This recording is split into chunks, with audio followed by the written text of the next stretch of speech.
ज़रा सी बात पर मकसद बदल जाते हैं।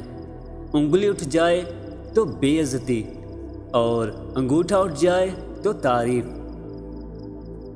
जिंदगी में कोई भी ऐसा लम्हा नहीं होना चाहिए जब आपकी जिंदगी में कोई मकसद ना हो। शुक्रिया उन लोगों का जिन्होंने मुझे छोड़ दिया। उन्होंने मुझे सिखाया कि कोई ताल्लुक हमेशा के लिए नहीं होता। दुनिया बड़ी भुलक्कड़ है, वो तो बस इतना ही याद रखती है जितना उसका मतलब होता है। मतलबी रिश्तों की बस इतनी सी कहानी है, अच्छे वक्त में मेरी खूबियाँ और बुरे वक्त में मेरी खामियाँ गिनती हैं।